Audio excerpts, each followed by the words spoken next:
Period आता है वो है गुप्ता पीरियड, और जिसका जो टाइम पीरियड है वो 319 टू 515 एडी, मतलब आफ्टर ईसा मसीह की डेथ के बाद का जो है टाइम। और इस टाइम को इंडिया का गोल्डन पीरियड कहा जाता है। गोल्डन पीरियड इस सेंस में तो है ही कि भाई इकोनॉमिक डेवलपमेंट हुई, साथ में कल्चर के पॉइंट ऑफ व्यू से भी ये गोल्डन पीरियड है, साथ में इसके अलावा यहाँ पे क्राफ्ट जो होंगे उसकी वजह से भी गोल्डन पीरियड है। तो इस एरा में इंडिया में काफी ज्यादा डेवलपमेंट होता है, इसलिए इसको गोल्डन पीरियड कहा जाता है। और सबसे पहले जो इनकी शुरुआत हुई, ये गुप्ता लोग जो थे पहले क्या थे, सामंत थे या फ्यूडल थे। किसके यहाँ? ये लोग कुषाण जो था, जिसका राजा कनिष्क था, उसके फ्यूडल थे या सामंत थे। कुषाण जो जम्मू कश्मीर के आसपास, साथ में अफगान वाले एरिया में एक तरीके से रूल करते थे, वहां पर एक किसान या कुषाण के फ्यूडल की तरह या स्लेव की तरह, दास की तरह एक तरह से काम करते थे। धीरे धीरे गुप्ता पीरियड का राइज हुआ, और इसके जो फाउंडर थे, उन फाउंडर के बारे में हम सबने सुना ही है, चंद्रगुप्त।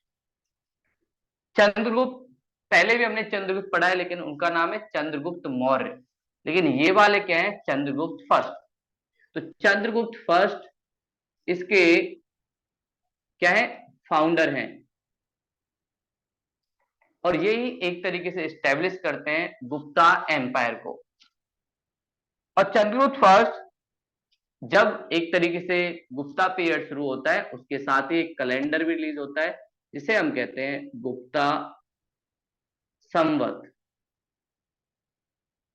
भारत में एक संवत की तरह बोला जाता है संस्कृत भाषा में।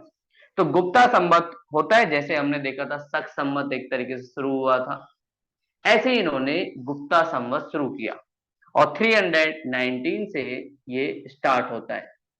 ऐसे ही जैसे कनिष्क ने शक संवत स्टार्ट किया, 78 जैसे ही उसने किंगडम को अपना राज्य तिलक किया, उसके बाद ही उसने शक संवत की स्टार्ट कर दी। ऐसे ही गुप्ता में चंद्रगुप्त फर्स्ट ने गुप्ता संवत की शुरुआत करी 319 एडी से। फिर उसके बाद धीरे धीरे इस चंद्रगुप्त फर्स्ट ने अपनी मैरिज पॉलिसी के थ्रू, मैरिज पॉलिसी का यूज हम इंडिया की हिस्ट्री में कई बार देखते हैं, कैसे एक रूलर मैरिज के थ्रू या सही से रिलेशन बनाने के थ्रू एक तरीके से अपनी किंगडम को काफी स्ट्रांग करेगा। ये अशोका के टाइम में भी होता था कि वो अपनी बेटी की शादी कहाँ करेगा, अपनी शादी कहाँ करेगा। साथ में मिडिवल टाइम पीरियड में हम अकबर को देखेंगे, अकबर भी ऐसे ही करेगा, जोधा से जो शादी करेगा, क्यों? राजपूतों के साथ रिलेशन सही करने के लिए। ऐसे ही गुप्ता पीरियड में मैरिज पॉलिसी के थ्रू चंद्रगुप्त ने भी कोशिश की कि कैसे वो शादी के थ्रू एक तरीके से अपनी किंगडम को स्ट्रॉन्ग कर सकता है। और वो लच्छवी या लिच्छवी जो थे, वहां पे एक किंगडम थी, उस लिच्छवी किंगडम के लोगों के साथ अपने फैमिली रिलेशन बनाए, और ये इसकी एक बॉर्डर किंगडम थी। और उसकी एक रानी जो उनकी राजकुमारी है, कुमार देवी, कुमार देवी से उसकी शादी होगी। तो चंद्रगुप्त और कुमार देवी की शादी होती है, और इन दोनों का एक बेटा होता है सन, जिसका नाम है समुद्रगुप्त। और समुद्रगुप्त वो पर्सन है जिसने काफी ज्यादा फेमस किया किसको, गुप्ता पीरियड को। चंद्रगुप्त ने बेशक उसको डेवलप किया, लेकिन इसको फेमस करने में, या आप कह सकते हो रियल जो फाउंडर है वो है समुद्रगुप्त। समुद्रगुप्त एक तरीके से रियल फाउंडर है। जैसे हम देखें, मुगल एम्पायर को फाउंडर कौन है, बाबर, लेकिन मुगल एम्पायर को एक हाई लेवल पे किसने पहुंचाया, अकबर। ये ऐसे ही है जैसे बीजेपी के फाउंडर कौन है, अटल जी, लाल कृष्ण आडवाणी, लेकिन बीजेपी को रियल में पब्लिक की पार्टी किसने बनाया, मोदी जी ने, क्योंकि उन्होंने एक तरीके से मेजोरिटी दिलाई। ऐसे ही हमारी हिस्ट्री में भी कई बार ऐसा होता है कि बाद में रूलर जो आता है वो एक तरीके से सक्सेसफुल होता है, जैसे मौर्य एम्पायर में भी अशोक ने एक तरीके से क्रिएट किया। ऐसे ही इनका जो फेमस जो रूलर है वो है समुद्रगुप्त। और समुद्रगुप्त के बारे में बोला जाता है ये इंडिया का नेपोलियन था। इसे नेपोलियन ऑफ इंडिया। और नेपोलियन के बारे में हमें पता है, वो भी पूरी दुनिया को जीतना चाहता था। और नेपोलियन कहां से था? फ्रांस से। तो इंडिया का नेपोलियन कौन है? एक तरीके से समुद्रगुप्त। और समुद्रगुप्त ने बहुत सारे अपने कैंपेन चलाए और इसने काफी ज्यादा अपनी टेरिटरी को इंक्रीज कर लिया। समुद्रगुप्त ने बहुत सारे जो ये कैंपेन चलाए या बहुत जगह वो गया युद्ध करने के लिए, चाहे साउथ इंडिया हो या श्रीलंका हो, कहीं भी हो, उसने काफी ज्यादा अपनी जो टेरिटरी है उसको इंक्रीज किया और गुप्ता पीरियड के फ्लैग को काफी ज्यादा एक्सपेंड कर दिया। तो सबसे ज्यादा एक्सपेंशन भी हमें किसके टाइम दिखता है? समुद्रगुप्त के टाइम। और समुद्रगुप्त के ये जो वीर गाथाएं या इसके जो कैंपेन थे उसके बारे में हमें एक इंपोर्टेंट प्लेस से पता चलता है। एक पिलर बनाया हुआ है जिसका नाम है प्रयाग प्रशस्ति। प्रयाग प्रशस्ति। तो आपसे कई बार क्वेश्चन पूछा जा सकता है, भाई प्रयाग प्रशस्ति में किसके बारे में लिखा है? तो प्रयाग प्रशस्ति में समुद्रगुप्त के बारे में लिखा है। और इसे लिखा किसने? एक राइटर है बहुत बड़े जिसका नाम है हरिसेन। हरिसेन ने इसे लिखा है।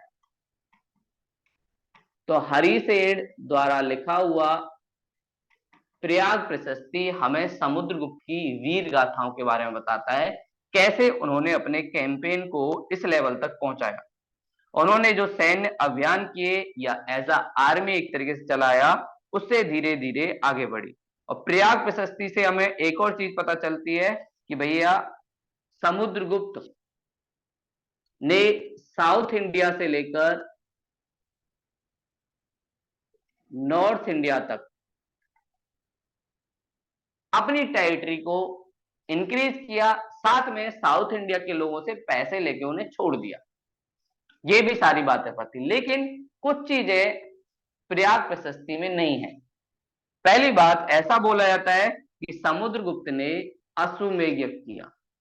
अश्वमेध यज्ञ का जिक्र हमने पहले भी देखा था कि अश्वमेध यज्ञ क्यों करते थे कि भैया जिसके पास ये हमारा घोड़ा जाएगा और जहां तक ये हमारा घोड़ा जाएगा, हॉर्स जाएगा, अगर किसी ने नहीं पकड़ा तो वो साइड टेरिटरी हमारी, या वो किंग मान रहा है कि आप हमारे बड़े रूलर हो, आप हमारे फादर हो। और अगर किसी ने घोड़ा पकड़ लिया तो इसका मतलब वो चैलेंज कर रहा है और पहले वो क्या लड़ना चाहता है? वॉर लड़ना चाहता है।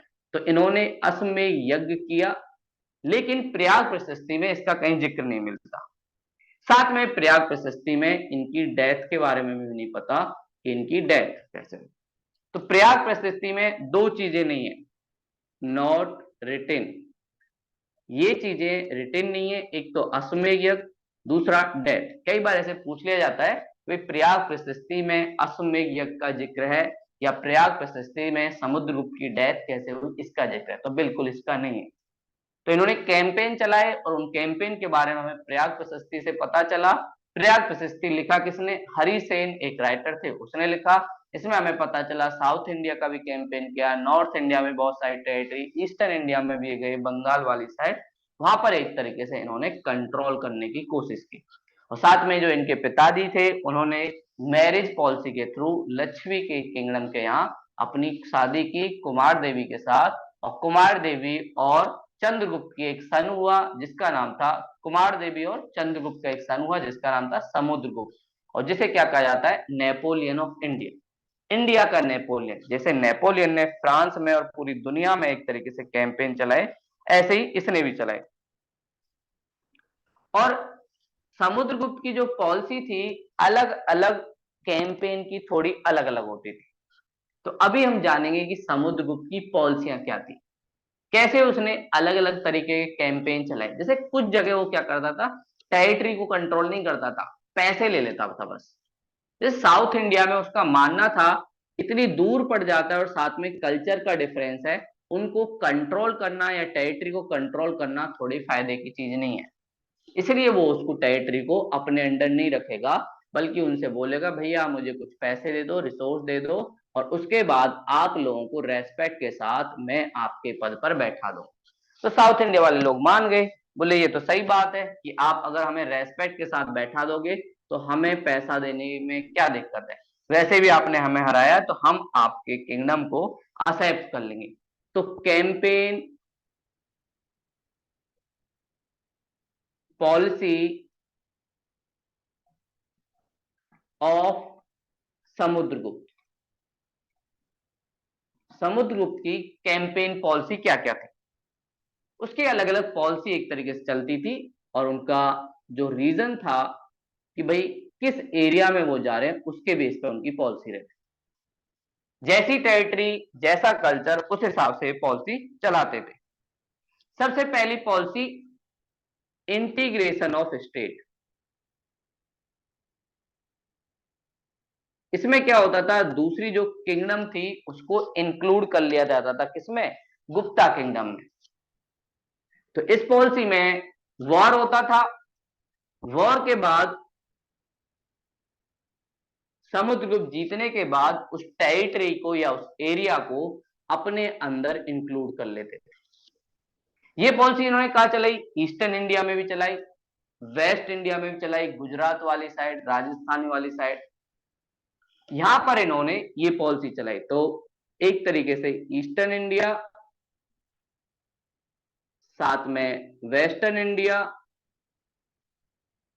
गुजरात, राजस्थान, यहां पर इसकी ये पॉलिसी चलती है कि भाई कैसे टेरिटरी को अपने क्षेत्र में मिलाया जाए, और इसमें एक तरीके से डायरेक्ट रूल समुद्रगुप्त करना चाहता था, इसलिए वो इस टेरिटरी को मिला था। ये इसकी एक पॉलिसी का हिस्सा था, इंटीग्रेशन कर लेना, उस टेरिटरी को अपने अंडर कर लेना। दूसरा क्या था, जिसे संस्कृत लैंग्वेज में एक तरीके से बोलते हैं सर्व कर दानाज्ञाकरण, सर्व कर दानाज्ञाकरण करण, ये भी इनकी एक पॉलिसी थी। इस पॉलिसी में क्या होता था, इसमें जो टेरिटरी इससे बॉर्डर लगाती है, मान लीजिए ये समुद्रगुप्त का एरिया है और इसके चारों तरफ कुछ और टेरिटरी है, नेबरिंग देश से किंगडम है, तो समुद्रगुप्त कोशिश करता था पहले प्यार से इन लोगों से फ्रेंडशिप हो जाए, अगर सॉफ्ट पावर का यूज करके फ्रेंडशिप हो जाती है और ये समुद्रगुप्त के इंटरेस्ट को अगर इंपोर्टेंस देते हैं तो उन टेरिटरी को बिल्कुल नहीं मिलाता था, या फिर हार्ड पावर का यूज करके उनसे अपनी बातें मनाता था। एक तरीके से अपने आसपास बफर स्टेट इसने तैयार किए, जैसे इंडिया के पास कई बफर स्टेट हैं, जैसे इंडिया और चाइना के बीच नेपाल है, साथ में भूटान है, ये इंडिया के बफर स्टेट हैं। इन छोटे छोटे देशों से इंडिया रिलेशन इसलिए अच्छा करता है जिससे कि इंडिया की भी सिक्योरिटी हो सके, और ये छोटे छोटे देश इंडिया से इसलिए अच्छे करते हैं जिससे इंडिया इनको थोड़ा सा रिसोर्स दे सके। ऐसी ही पॉलिसी समुद्रगुप्त भी अपनाता है, और वो अपने आसपास के एरियो से बोलता है कि भैया आप एज अ बफर स्टेट काम करिए, मैं आपको मिलाऊंगा नहीं, लेकिन आप मेरी पॉलिसी के अकॉर्डिंग काम करोगे। ये चीज याद रखना, कोई एग्रीमेंट मेरे साथ साइन कर लो जिससे कि जब भी जरूरत पड़े तो मैं आपकी हेल्प कर सकूं और आप मेरी हेल्प कर सको। ये ऐसा ही है जैसे इंडिया का एग्रीमेंट अभी है नेपाल और भूटान के साथ, उनकी सिक्योरिटी की डिफेंस की जिम्मेदारी इंडिया की। और आप लोगों ने सुना भी होगा जब भूटान के एक एरिया डोकलाम में एक तरीके से चाइना ने कंट्रोल करने की कोशिश की तो इंडियन आर्मी वहां पे गई। वैसे वो टेरिटरी हमारी नहीं है, लेकिन भूटान की डिफेंस की सिक्योरिटी इंडिया के एग्रीमेंट में लिखा है 1951 से, तो हम उनकी डिफेंस की सिक्योरिटी करते हैं जब वो लगता है कि भैया हमें तुम्हारी जरूरत है। अगला जो है थर्ड पॉलिसी जो इनकी चलती है, थर्ड पॉलिसी में ये क्या कहते हैं, परिचारीकृत, परिचारीकृत,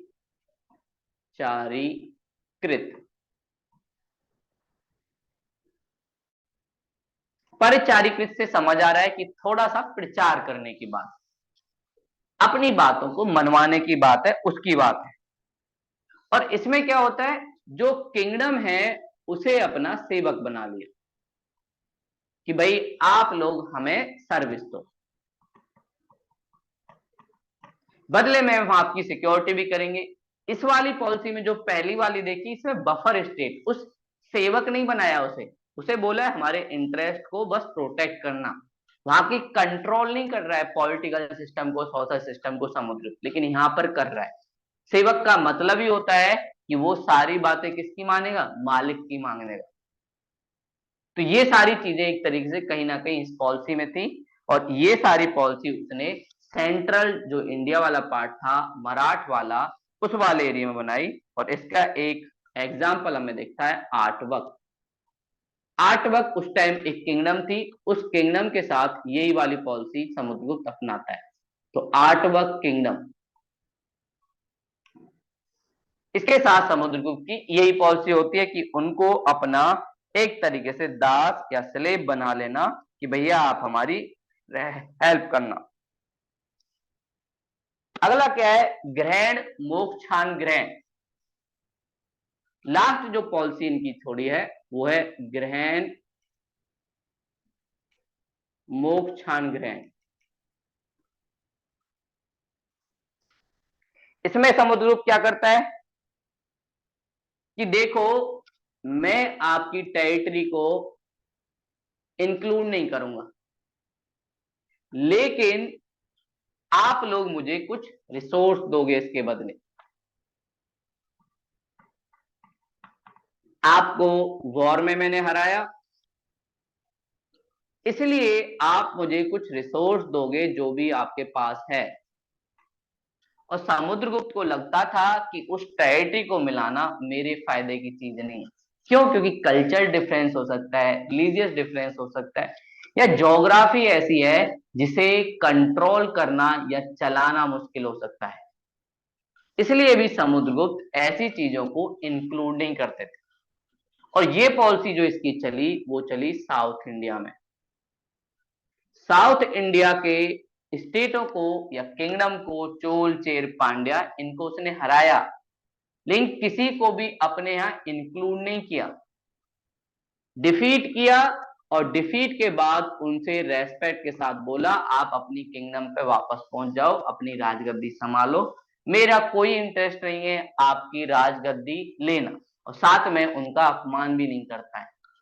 इससे साउथ इंडिया वालों ने बहुत सारा रिसोर्स, सोना चांदी समुद्रगुप्त को दिया और उसे अपना लीडर भी माना।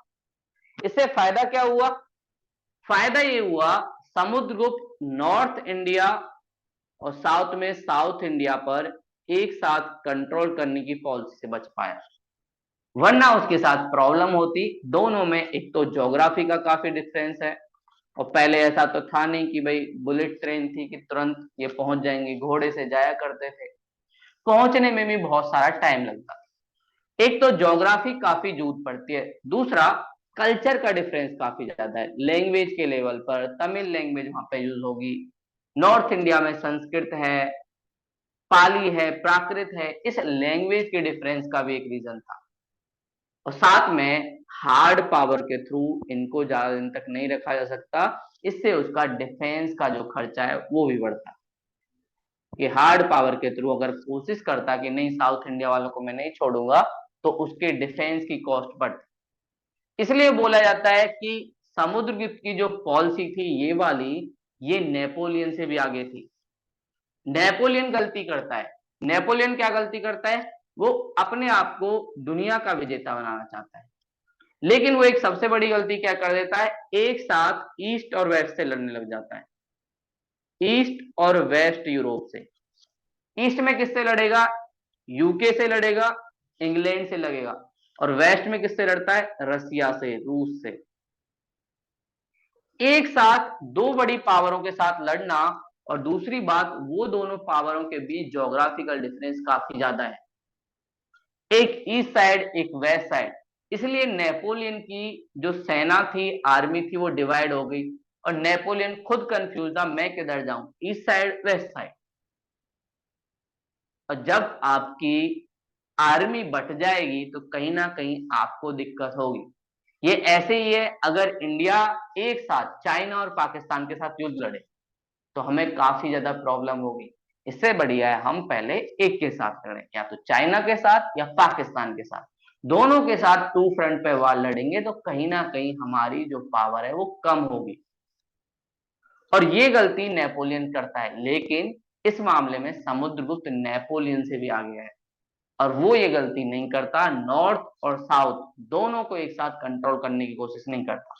वो बोलता है कि मेरे पास ठीक है साउथ नहीं है, लेकिन साउथ की ज्योग्राफी अलग है, लेकिन इनके साथ फ्रेंडली रिलेशन बनाए जा सकते हैं, और साथ में इन लोगों से कुछ रिसोर्स लिए जा सकते हैं जो मेरे लिए फायदे की चीज हो। तो उसके बाद इन साउथ इंडिया के लोगों ने इसका साथ दिया, साथ में बोला कि भैया आप ये टेरिटरी आपकी है ही, लेकिन आप तो बहुत दयालु हैं, साथ में उनसे रेस्पेक्ट भी कर ली और उन लोगों पर भरोसा भी हो गया। एक लास्ट पॉलिसी जो इनकी चली वो थी कन्योपायन की नीति, मतलब मैरिज पॉलिसी, जो इनके पिताजी भी चलाए थे, या तो अपनी शादी कर ले या फिर अपने बच्चों की शादी कर लो, ये भी इसका एक पार्ट था। और मैरिज पॉलिसी से भी कहीं ना कहीं किसी दूसरी किंगडम से आपके रिलेशन अच्छे हो सकते हैं। तो लास्ट जो इनका था मैरिज पॉलिसी, इस मैरिज पॉलिसी के थ्रू भी उन्होंने बहुत सारी किंगडम के साथ अपने रिलेशन अच्छे किए। और पहले राजा बहुत सारी शादियां करते थे, अकबर का भी हमने देखा, और भी बहुत सारे किंग जो दिखते हैं, अशोक की भी बहुत सारी रानियां थी, ये सारी चीजें थी। तो ये क्या करता था, वॉर में उनको हराता था और डिफीट के बाद बोलता था देखो अगर आप चाहते हो, मेरे को मानते हो, तो आप मेरे साथ फैमिली रिलेशन बना सकते हो। तो उनको अपॉर्चुनिटी देता था, और हर कोई चाहेगा कि भैया इतना बड़ा पावरफुल आदमी हमारा रिलेशन में हो, हमारा रिश्तेदार हो, इसलिए वो कहीं ना कहीं इनके साथ एग्रीमेंट करते हैं। लेकिन ये कंपलसरी नहीं थी, उनको पूरी आजादी समुद्रगुप्त देता था, मजबूर नहीं करता था। बोलता था ये आपका मामला है कि आप फैमिली रिलेशन बनाने चाहते हैं या नहीं, बस मैं आपको एक ऑफर दे रहा हूँ। लेकिन ज्यादातर किंगडम इस बात को मान लेते थे कि भाई समुद्रगुप्त अच्छा आदमी है, ताकत भी है, तो उसके साथ हमारे लिए रेस्पेक्ट की बात है कि उसके साथ हमारे रिलेशन होंगे, फैमिली रिलेशन होंगे, और हमारी बेटी भी उसके घर जाएगी। साथ में समुद्रगुप्त को कल्चरली वीणा बजाना बहुत ज्यादा शौक था, वीणा वो काफी ज्यादा बजाते थे। और हमें कैसे पता चला, उनके कुछ क्वाइन मिले हैं और उन क्वाइनों पर उन्हें वीणा बजाते हुए दिखाया गया, इससे पता चलता है कि इनको वीणा बजाने का शौक था। और ये काफी ज्यादा एक तरीके से मनोरंजन के लिए अपने लिए वीणा का उपयोग करते थे। तो इनके एंटरटेनमेंट का जो तरीका था या फिर इनका जो शौक था, हॉबी था, वो था वीणा बजाना। तो वीणा काफी ज्यादा ये बजाते थे, और वीणा बजाना का इनका क्या था, हॉबी था। और हमें कॉइन पे तो कई बार पूछा जा सकता है कि भाई किस रूलर को वीणा बजाते हुए देखा गया है, तो वो कौन है, समुद्रगुप्त। तो ये हमने समुद्रगुप्त की पॉलिसी पढ़ी। समुद्रगुप्त ने अपने कैंपेन के लिए या अपनी टेरिटरी के लिए कुछ पॉलिसी चलाई। सबसे पहली पॉलिसी इंटीग्रेशन ऑफ स्टेट, उन स्टेटों को वार में हराना है, उसके बाद उनकी टेरिटरी को अपने कंट्रोल में करना है और डायरेक्टली वहां पर रूल करना है। दूसरा सर्वाकर धनगरकर मूवीज में क्या है, बफर स्टेट बनाना है, सॉफ्ट पावर का यूज करके, और उनके साथ एग्रीमेंट करना है कि आप वार के टाइम हमारी हेल्प करो। अगला क्या है, नेक्स्ट वाला पार्ट, इसमें क्या कहते हैं भाई, एक किंगडम को एज अ स्लेव बना लेते हैं, अपना दास बना लेते हैं। और ऐसा किसके साथ किया, आर्टवर्क के साथ किया। उसके बाद क्या है, नेक्स्ट वाली जो पॉलिसी है कि गृहमुखी, मतलब उनको अपने अंदर इंक्लूड नहीं करेंगे, लेकिन रिसोर्स लेंगे। ये किसके साथ अपनाया, साउथ इंडिया के साथ। और इंक्लूड क्यों नहीं किया, क्योंकि नॉर्थ और साउथ में काफी डिफरेंस है, ज्योग्राफी, कल्चर, और वो नहीं चाहते थे कि एक साथ मैं यहाँ पे फंसू। लेकिन नेपोलियन ये गलती करता है, ईस्ट और वेस्ट दोनों के साथ, यूके और रशिया के साथ एक साथ वार लड़ता है टू फ्रंट पे, इसलिए वो हारता भी है। साथ में उसकी मैरिज पॉलिसी थी, वॉर के बाद कुछ किंगडम के साथ फैमिली रिलेशन बनाया जाता था, लेकिन उन पे फोर्स नहीं करता था, उनकी मर्जी होती थी, आप चाहते हो तो करें, नहीं चाहते तो मत करें। ये समुद्रगुप्त की पॉलिसी थी, और समुद्रगुप्त काफी ज्यादा फेमस हुए गुप्ता एम्पायर में, गुप्ता पीरियड में सबसे बड़े रूलर के रूप में अगर कोई थे तो वो थे समुद्रगुप्त। अगला समुद्रगुप्त के बाद जो रूलर बने वो बने चंद्रगुप्त सेकंड। उन्होंने अपने दादाजी के नाम पे एक तरीके से नाम रख दिया। समुद्रगुप्त के बेटे थे तो उन्होंने ही अपना आगे चलाया। तो चंद्रगुप्त सेकंड, इनके पिताजी सारी चीजें इनकी करके गए और इसका इन्हें खूब फायदा मिलेगा। तो चंद्रगुप्त सेकंड इस चीज का फायदा उठाएगा कि भाई पिताजी ने इतना सारा किया है और उसी के बेस पे ये अपना शासन चलाएगा। चंद्रगुप्त सेकंड ये नेक्स्ट रूलर है, थर्ड रूलर है। पहला हमने देखा चंद्रगुप्त जिसने एक तरीके से फाउंडेशन स्टोन रखा, दूसरा समुद्रगुप्त जिसने इसे पॉपुलर किया, टेरिटरी को भी काफी ज्यादा बढ़ाया। तो चंद्रगुप्त सेकंड ये बहुत सारे टाइटल लेता है, मतलब अपने नाम रखवाता है। जब राज तिलक होता है तो बोलता है कि मैं देवश्री हूं, देवश्री मतलब भगवान की तरह। दूसरा बोलता है मैं देवगुप्त हूं, गुप्तो में देवता, ये भी इनका टाइटल है। साथ में बोलता है मैं देवराज हूं, देवों का राजा, वो भी मैं हूं। और साथ में एक और उपाधि विक्रमादित्य, मतलब मुझे कोई हरा नहीं सकता, विक्रमादित्य। ये सब इनके टाइटल। ये टाइटल हमने क्यों देखा, क्योंकि ये जो लिखवाते हैं किसी टेक्स्ट में या किसी प्लर में, वहां पर या तो देवश्री लिखा होता है या देवगुप्त या देवराज या विक्रमादित्य, ये सब इनके ही टाइटल थे। इसलिए या आप कह सकते हो एक तरीके से इनके निकनेम थे। जैसे हमारे घर में निकनेम होते हैं, एक ऑफिशियल नेम होता है, घर वाले अलग अलग नाम से बुलाते हैं, ऐसे ही इन्होंने अपने बहुत सारे निकनेम किए थे। और इन्होंने भी अपने पापा और दादा की पॉलिसी को कंटिन्यू रखा और मैरिज पॉलिसी को जिंदा रखा। और मैरिज पॉलिसी का सबसे बेस्ट यूज इन्होंने किया। इन्होंने अपनी जो शादी है वो नाग डायनेस्टी के, नाग डायनेस्टी और नायक डायनेस्टी की एक फीमेल या एक उनकी रानी राजकुमारी कुबेर नागा, कुबेर नागा, इससे खुद शादी। तो कुबेर नागा इनकी रानी बनी। कुबेर नागा और चंद्रगुप्त सेकंड ये दोनों एक तरीके से हस्बैंड वाइफ बने।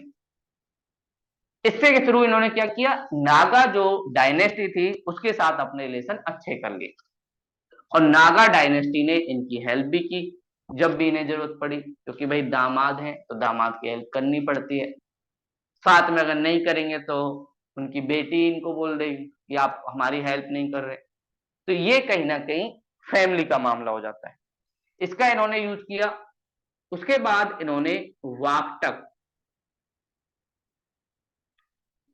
डायनेस्टी,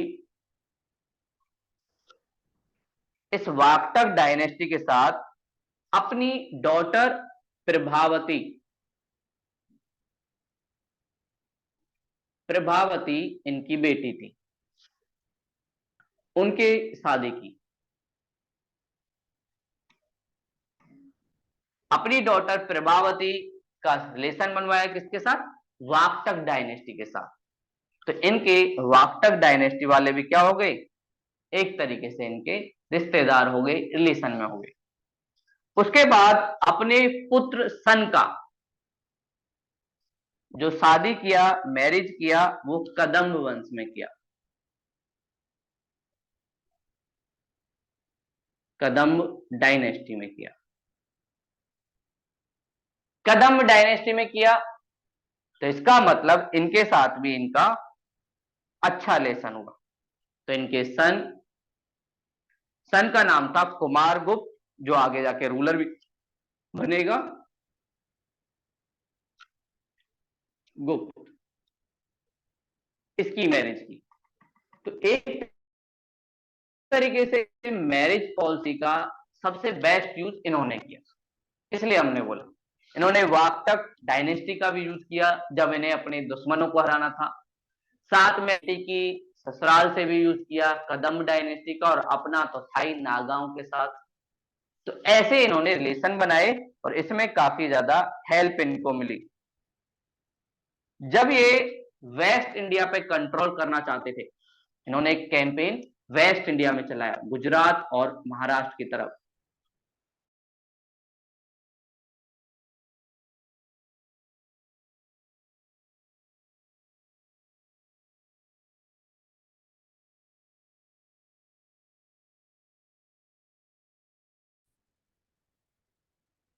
अपने एक दुश्मन शक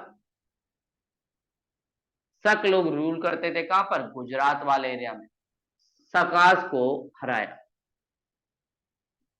तो सकास को डिफीट किया, किसके साथ मिलके, वाकटक के साथ।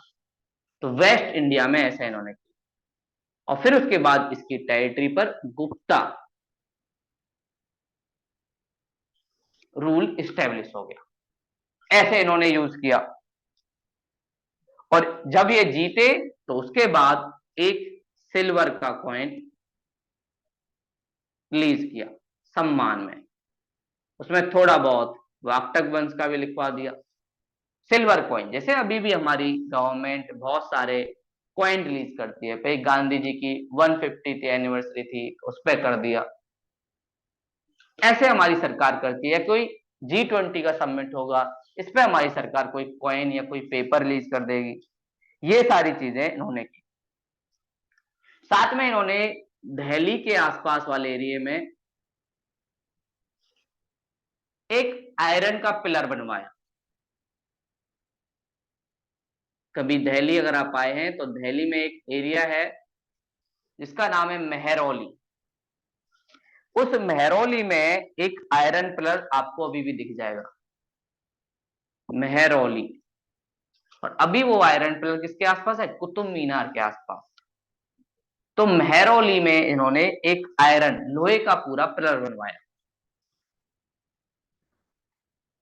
और उसे देखने के लिए बहुत सारे लोग जाते हैं दिल्ली में। और इस आयरन पिलर की एक खास बात, अभी तक इस पिलर में जंग नहीं लगा है।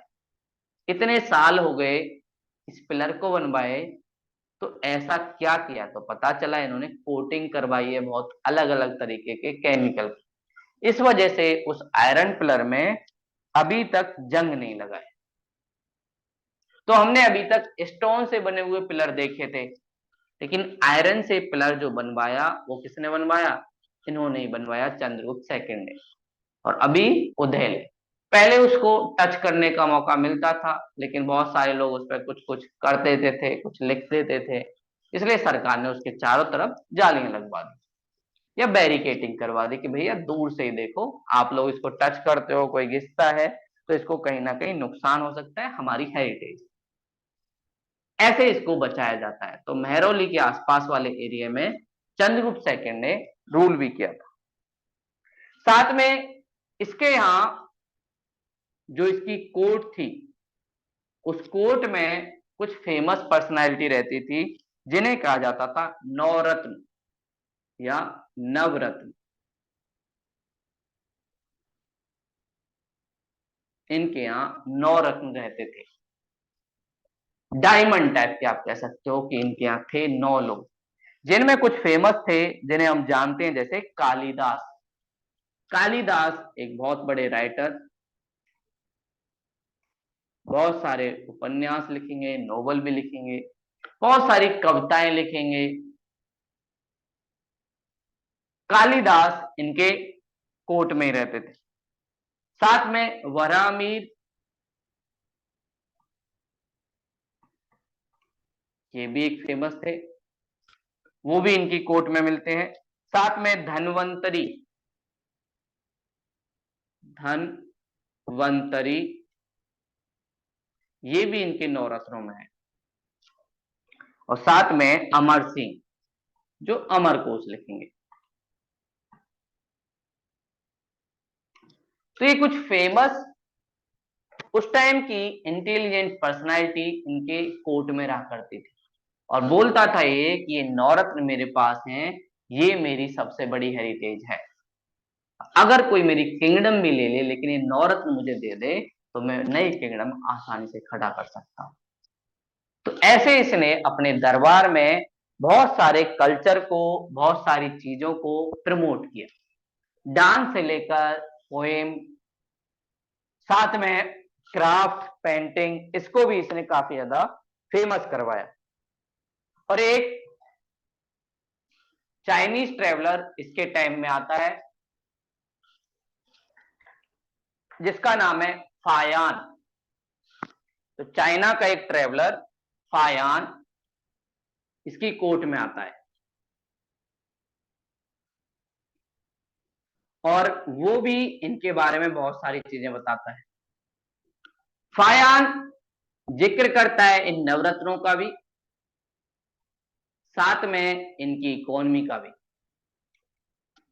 चाइनीज ट्रेवलर फायान, इनके बारे में पूछा भी जाता है कि भाई फायान किसकी कोर्ट में आया या किसके समय आया, तो फायान चंद्रगुप्त सेकंड के समय आया। एक और चाइनीज ट्रेवलर फैनसांग आएगा जो हर्षवर्धन के टाइम आएगा। ये दो चाइनीज ट्रेवलर काफी ज्यादा फेमस है क्योंकि इनकी टैक्स से जब ये चाइना वापस गए तो हमें बहुत सारी चीजें मिलती हैं कि हमारी हिस्ट्री कैसे चलती थी। तो अगली बात हम लोग फायान के एंगल से चंद्रगुप्त सेकंड की किंगडम को देखते हैं कि भाई कैसा था, सोसाइटी कैसा था, पॉलिटिकल सिस्टम कैसा था, क्या लोगों को कुछ आजादी थी या नहीं थी, या ऐसे ही फालतू में इनको ऐसे बैठाते थे। तो वो सारी चीजें हमें कौन बताता है, फायान। तो फायान ने जो जो बातें कही वो भी हमें पता चलती है कि भाई चंद्रगुप्त सेकंड के यहाँ क्या था। कुछ बातें उन्होंने अच्छी की, कुछ बातें ऐसी लगती हैं कि ऐसे ही बोल दिया फायान, उनको नहीं पता। तो फायान आए कहां से, चाइना से। किसके टाइम आए, चंद्रगुप्त सेकंड के टाइम। पहला क्वेश्चन तो यहीं से बनता है कि फायान कौन थे, एक ट्रेवलर थे, कहां से आए, चाइना से। किसकी कोर्ट में आए, चंद्रगुप्त सेकंड। किस पीरियड में आए, गुप्ता पीरियड। फायान इंडिया आते हैं और इसका मेन गोल जो था वो था इंडिया से बौद्ध रिलीजन की जानकारी लेना। बौद्ध रिलीजन से जुड़े हुए ये एक संत थे, आप कह सकते हो, ट्रैवलर कर रहे थे और सोच रहे थे कि मुझे भी बुद्ध की तरह इनलाइटमेंट हो जाए। तो इसलिए ये बौद्ध रिलीजन से रिलेटेड टेक्स्ट को पढ़ने आए। और एक बात ये थी, जब हमने इनकी टेक्स्ट को पढ़ा तो इन्होंने किसी रूलर का जिक्र नहीं किया है। अगर बात की जाए क्या फायराइन की टेक्स्ट में किसी रूलर का जिक्र है, तो बिल्कुल नहीं, रूलर के बारे में कुछ नहीं लिखा है। लेकिन अगर हम बात करें तो ये आए थे चंद्रगुप्त सेकंड के टाइम, लेकिन इनकी टेक्स्ट बुक में कहीं नहीं लिखा है कि रूलर कौन था जब मैं आया था, ऐसा इन्होंने कहीं लिखा है। फायर ने कुछ बातें लिखी, जैसे पहली बात ये लिखते हैं, मध्य देश, मध्य देश के जो लोग थे ये चंद्रगुप्त की किंगडम को क्या बोलते थे, मध्य देश। इंडिया थोड़ा सा इनके हिसाब से नहीं लगता था, सेंटर में पड़ता है। तो ये बोलते हैं मध्य देश के लोग काफी खुशी थे, यहाँ की जो पब्लिक थी काफी हैप्पी थी। इसका मतलब पब्लिक के पास बेसिक चीजें थी, कपड़ा, रोटी, मकान, और लॉ एंड ऑर्डर की प्रॉब्लम भी ज्यादा है। ये बात इनके इससे पता चलती है कि हाँ भाई उस टाइम के लोग भी खुश थे। इसका मतलब चंद्रगुप्त सेकंड ने अच्छे से अपना रूल किया। साथ में बोलता है जिस घर में मैं रहा उस घर का कोई नाम पता नहीं था, कुछ नहीं था, और इससे मुझे समझ आया घर का रजिस्ट्रेशन यहाँ पे नहीं होता। आप आज भी देखेंगे गांव में अभी भी घर के आगे नंबर आपको नहीं दिखेगा। बहुत सारे भारत के ऐसे गांव हैं, बहुत सारी जमीनें ऐसी हैं जिनका कोई रजिस्ट्रेशन नहीं है, लेकिन बहुत सारे लोग वहां पे कई पीढ़ियों से रहते हैं। गांव वाले सब जानते हैं इनका है, लेकिन अगर कोई रजिस्ट्रेशन की बात की तो वो नहीं था। ऐसे इनको हाउस का रजिस्ट्रेशन डॉक्यूमेंट नहीं मिलता। तो ये बोलते हैं हाउस का रजिस्ट्रेशन नहीं होता था।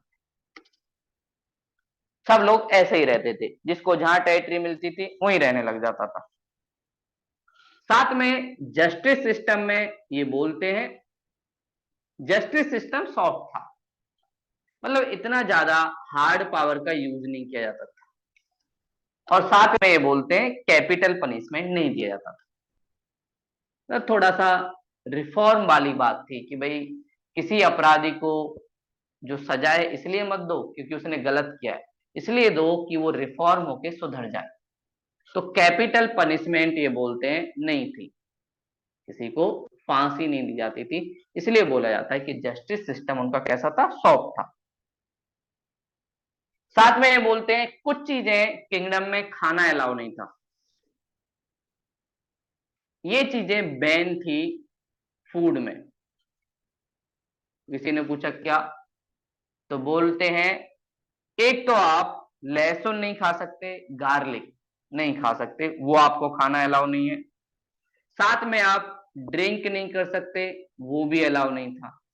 इससे पता चलता है सोसाइटी कितनी अच्छी थी कि भाई ये अल्कोहल को प्रोहिबिट करते थे, और रूलर भी कहीं ना कहीं इसमें सपोर्ट करता था। तो यहां पर ड्रिंक, साथ में लहसुन या गार्लिक, ये सारी चीजें खाना इनको अलाउ नहीं था। ज्यादातर लोग इनको नहीं खाते थे। साथ में एक चीज का और जिक्र करते हैं, चांडाल। बोलते हैं एक कैटेगरी ऐसी भी है जो सोसाइटी से बिल्कुल अलग रहते हैं, जिन्हें कहते हैं चांडाल। और चांडाल लोगों की शैडो भी कोई नहीं चाहता। इसका जिक्र पूरे डिटेल में फायान करता है कि भाई चांडाल से सब बच के रहते हैं, और चांडाल अपने साथ एक स्टिक लेके चलता है, और साथ में बोलता भी चलता है मैं आ रहा हूं, तो सब लोग उसके आने से पहले दूर हो जाते हैं। इससे पता चलता है कि सोसाइटी में अनटचेबिलिटी थी, सोसाइटी में छुआछूत की भावना थी, एक किसी स्पेशल क्लास के साथ डिस्क्रिमिनेशन होता था। तो ये सोसाइटी में डिस्क्रिमिनेशन की बात करता है, तभी वो चांडाल का जिक्र करते हैं और बोलते हैं उसकी शैडो भी किसी को पसंद नहीं थी, और गलती से चांडाल अगर किसी को शैडो दिखा दी तो इसका मतलब उसको पनिशमेंट मिलती थी कि तुमने कैसे। तो कुछ लोगों के साथ ये डिस्क्रिमिनेशन किया जाता था। जैसे अभी भी आपको दिख जाएगा, बहुत सारे लोग कास्ट के बेस पे करते हैं, लेकिन फिर भी बहुत कम हो गया है। शहरों में तो काफी कम हो गया है, गांव में अभी भी है। और गांव में धीरे धीरे जैसे जैसे एजुकेशन हो रहा है, तो वहां पे भी धीरे धीरे अनटचेबिलिटी भी कम हो रही है। साथ में लोअर क्लास का धीरे धीरे अपलिफ्टमेंट भी हुआ है, तो उनको रिसोर्स भी मिले, इसलिए वो अपने राइट भी अच्छे से मांग पा रहे हैं। लेकिन ये जिक्र करते हैं कि चांडाल कौन थे, और साथ में बोलते हैं कि भाई उनको दंड बजा के चलना रहता था, और उन्हें दूर रहना पड़ता था कि कोई उनसे टच ना हो जाए। वे खुद ही बताते। साथ में ये बताते हैं कि भाई इकोनॉमी के लेवल पर ये लोग जिस एक्सचेंज सिस्टम का यूज करते थे, या जो इनका कॉइन सिस्टम था, उसमें कौड़ियों का यूज किया जाता था। कौड़ियां ये ऐसे ही जैसे अभी हमारे सिक्के, 10 रुपए का सिक्का, 1 रुपए का सिक्का, 5 रुपए का सिक्का, ऐसे ही इनके यहाँ कौड़ियों के मूल में, या इनकी जो करेंसी थी उसको क्या बोलता था, कौड़िया।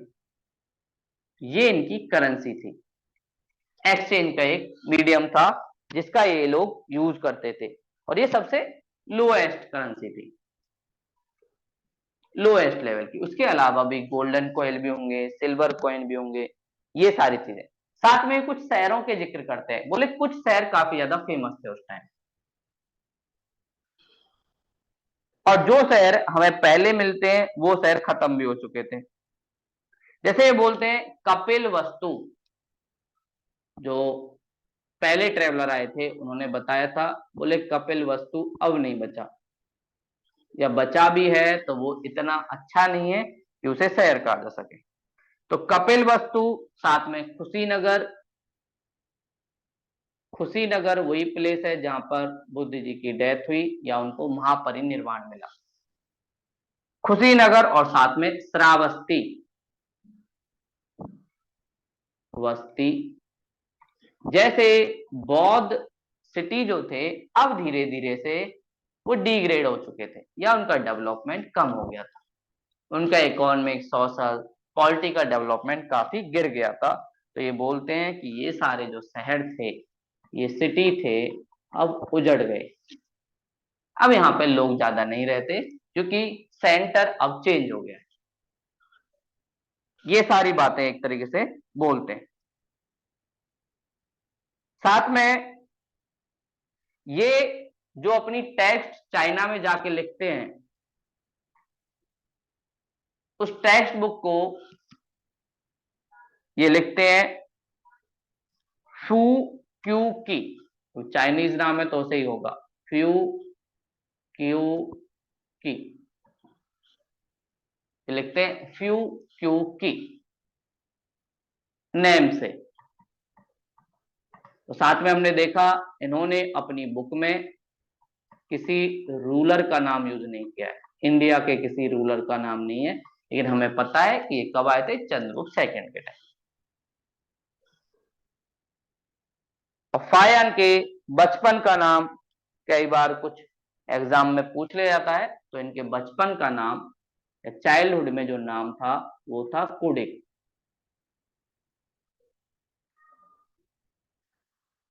कुडिक इनका बचपन का नाम। तो हमने चंद्रगुप्त सेकंड के बारे में, फायान जो बौद्ध मोंग के रूप में आए, जिनका मेन पर्पस इंडिया से नॉलेज इकट्ठा करना बौद्ध धर्म के बारे में, वो कुछ बातें बताते हैं।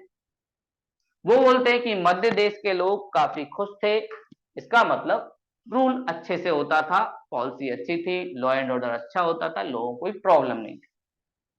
दूसरा ये बोलता है हाउस का रजिस्ट्रेशन नहीं होता था, सब ऐसे ही रहते थे। तीसरा ये बोलता है जस्टिस सिस्टम अच्छा था, सॉफ्ट था, और जो क्राइम के लिए सजा दी जाती थी उसका मेन पर्पस रिफॉर्म करना, ना कि किसी को पनिश करना, इसलिए कैपिटल पनिशमेंट नहीं थी। कुछ चीजें बैन थी, जिसमें ड्रिंक था, गार्लिक था, लहसुन एक तरीके से बैन था। ये चंडाल का जिक्र काफी ज्यादा करते हैं और बोलते हैं कि कुछ लोग ऐसे थे जिनसे सब लोग दूर रहते थे और उनकी छाया भी पसंद नहीं करते थे, और सब लोग उनसे एक तरीके से अनटचेबिलिटी जैसा करता था, जो इकोनॉमिक इनइक्वालिटी को बताता है। साथ में करेंसी के रूप में बताते हैं लोएस्ट करेंसी जो प्रचलित थी वो थी कौड़ियां, उन कौड़ियों का यूज करता था।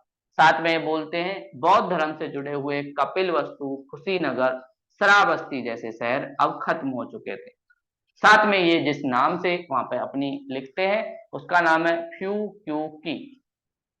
साथ में ये लोग एक सी इंडियन रूलर का इनकी बुक में जिक्र नहीं होता, लेकिन ये आए किसके टाइम थे, चंद्रगुप्त सेकंड, और इनके चाइल्डहुड का नाम था कुडिक। ये इन्होंने फायान ने हमें बताया। तो ये फायान के थ्रू हमने जाना कि कैसे ऐसा है। तो आज की क्लास यहीं तक थी, अगर कोई डाउट है तो आप लोग पूछ सकते हो, और थोड़ा सा मेंस का आंसर भी आप लोग लिख के लाना कि भाई Chandragupta, what was the role of Chandragupta during Gupta period, critically analyze what is the role of Chandragupta second in Gupta period. सबसे पहले आपको जिक्र करना है चंद्रगुप्त सेकंड के बारे में, या गुप्ता पीरियड से भी आप जिक्र कर सकते हो, और फिर इनका रोल पॉलिटिकल लेवल पे, इकोनॉमिक लेवल पे, सोशल लेवल पे, ये सारी चीजें, और साथ में आप फायान का भी जिक्र कर सकते हैं। तो ये सारी चीजें हमने आज गुप्ता पीरियड में देखी। मिलते हैं कल की क्लास में।